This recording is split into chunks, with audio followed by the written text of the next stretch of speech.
This is a radio first for me. So when I found out about this story, I thought, wow, amazing story, really important. But when I saw the name associated with the story, I get a bit funny if somebody has the same name as me, because I quite like the fact that there isn't many Saamiyas in the world. However, when I spoke to this particular Saamiya, who you're going to hear in a second, I thought, you know what, it's fine. I quite like the fact that we have the same name. So it's BBC Radio Leicester with me, Saamiya, and also Saamiya Ali as well. Now, bringing up a child with autism can be challenging, but if English isn't your first language and you're part of a community that might struggle to discuss things openly, it can be very tough indeed. Now, Autism-ka is an autism project from the Somali community in Leicester, and it is run by Saamiya Ali, whose son is 20, is autistic, and found it hard to break language barriers and overcome the culture of silence in the community. Now, today, Saamiya and her husband Hashim are running a series of lectures on autism for those who've had children with autism. Saamiya, welcome to the programme. Thank you ever so much. Thank you for having me. Thank you. That's okay. No, I was going to say no pressure at all, but that doesn't make any sense. I was meaning to say it's a privilege, no worries. Now, when you were bringing up your son, what hurdles did you have to overcome? From earlier on, it wasn't easy for my son to get a diagnosis. English is not my first language, and never knew anybody who had autism. Before my son, it wasn't easy for us to understand and to get the diagnosis on time. I think now things have changed, because when my son's been diagnosed, it was a long time ago, as he's 20 years old now. And everybody, my language, we don't have the word autism in our language, so I cannot even translate into my family or my mom or anybody else. And I've never ever met an autistic person before my child. And to find out being my son being autistic and not verbal, and finding the services are available and finding community support from the community, it wasn't easy at all. Saamiya, how much of an impact did it make for you for the word autism to not even be in your language when it came to you trying to access support and services and being able to provide your son with the support that he needed? It meant a lot. Even if I tell people my son he's got autism, people will say, no, he's not got autism. You need to go and cure him. It's something they think is something curable, which is not. It's a lifelong disability that your child will live in throughout their lives. And it wasn't easy at all. And sometimes when you go and access a service, then when you find out the service that you need and try to access, then you have the cultural barrier to cross as well, as much as the language barrier. What's that? That sounds like, when you said that really surprised me. What's that like for you to have that sort of response from your community? It is a lot. That's why we start having this organization. People to relate, they can relate to us. It's okay to have an autistic child. You don't have to always worry about other people's perception or the cultural barrier that they can cross. What is the perception, Saamiya? Perception is, as I said, we don't have autism in our language. Perception is your child can be curable. What's wrong with your child is just something.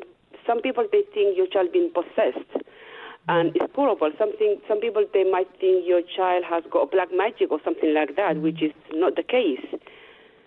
So what is it that you and your husband decided to do and put together, especially today? Today's a very significant day for you. Today we're trying to educate parents like us, and we have got a Zoom later on which talks about important document which is called EHCP, which stands for Education, Health and Care Plan. And that document, the importance of that document is the meeting happens once a year. The importance of the input of the parent, how they can achieve how the child can achieve what they need, and how you can plan 1 year program for them. The importance of the input of the parent, and we would like the parent. Education is a power. to educate parents to know what's available for them and for their child. When you educate and you've got the power, then you can embrace your child's needs. How much has your personal experience of you and your husband, Saamiya, played a part in you being able to provide this series of lectures? Because I know that you obviously have first-hand experience of this. It means a lot to us, and we want to share our experience. We want to share people the hard work that goes through raising a special needs child, autistic child. I cannot express enough how hard it is to raise a child with who has autism, especially when you come from private community who doesn't share, who doesn't take out the children with special need or autism. It means a lot. What are the sort of day-to-day challenges that you face raising an autistic child? For example, things like routine, maybe things that you wouldn't necessarily have to consider if your child isn't autistic. Talk me through the day-to-day things, Saamiya, that you and Hashim have to do and have had to have done over the last 20 years. Normally, as a human being, when we wake up in the morning and we have got routine, and it doesn't matter if we twist and change our routine.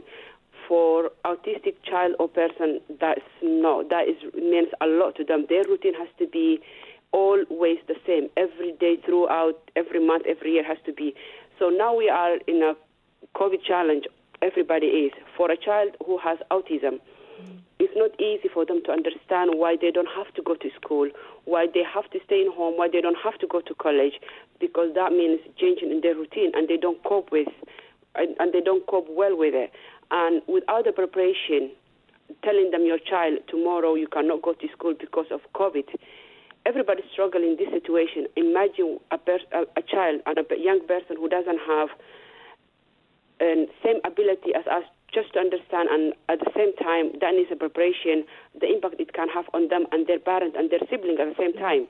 Being in the same household, sometimes the child with autism, they might have other siblings that they need to share with, the tablet that they may need to share with the TV, and the parents don't have enough tablets for them.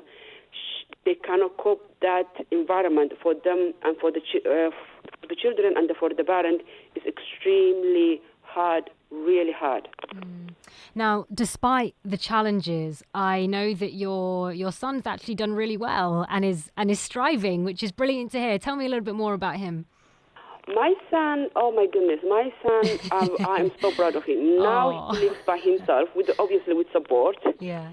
He had last 2 years, he had a really challenging and tough time. My son, he's not only autistic, he's got ADHD, he's got anxiety, he's got learning disability, so he's got the full package.